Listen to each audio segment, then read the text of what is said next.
Ronald Reed cleaned toilets for a gas station. He also had $8 million.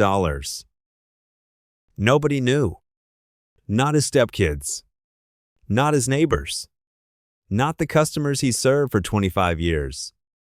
Everyone thinks wealth starts with capital. A trust fund.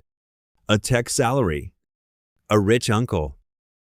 After studying 200 self-made millionaires, the ones who started with less than $1,000, the pattern isn't capital at all.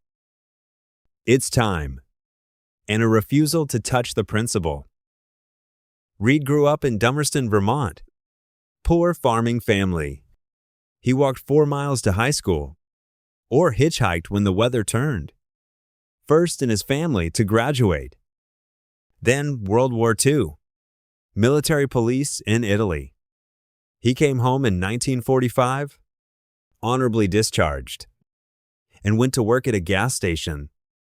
Reed made minimum wage his entire life. Pump attendant for 25 years.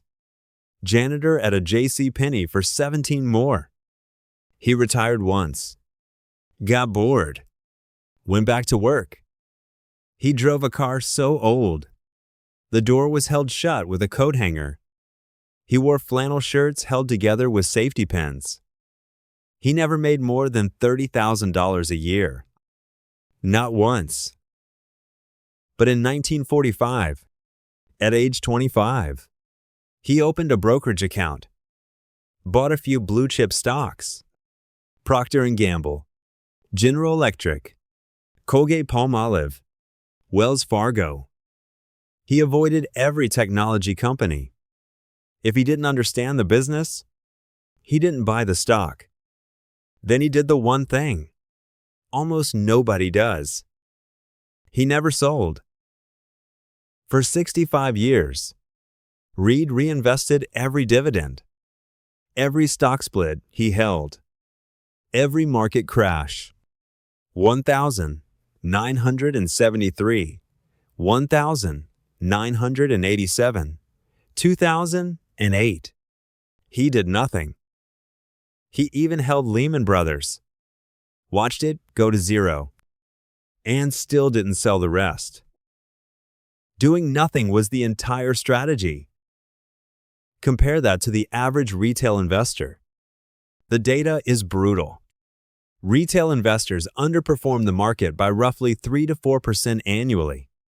Not because they pick bad stocks, because they panic sell during downturns and buy back in after the recovery already happened. Reed skipped that entire behavior.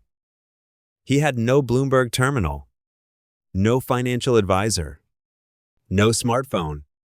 He had a library card, a subscription to the Wall Street Journal, and 7 decades of silence.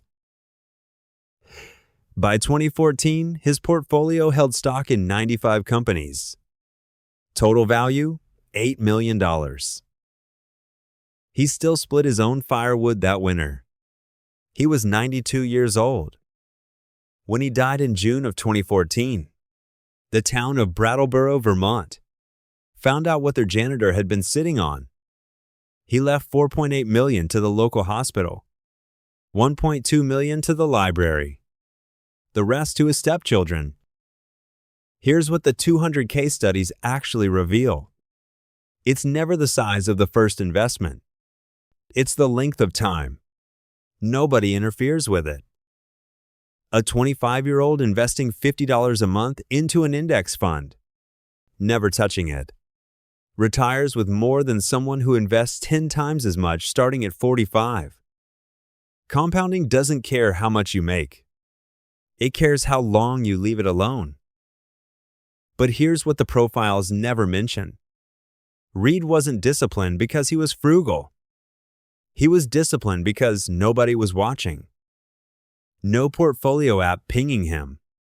No CNBC ticker. No Reddit thread. No one to perform wealth for. The real barrier to compounding isn't income.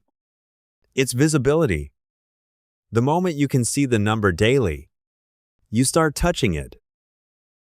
So the real question isn't whether you can afford to start investing. It's whether you can afford to stop watching. He owns stock in 95 companies. He owns 0 smartphones. That trade-off is the whole lesson. The system nobody teaches isn't a stock pick. It's a discipline of silence. Automate the buy. Delete the app. And let compounding do the one thing it does better than any advisor. Nothing. For a very long time. Reed never called himself an investor. He called himself a janitor who read the paper. The $8 million was just what happened. While he wasn't looking,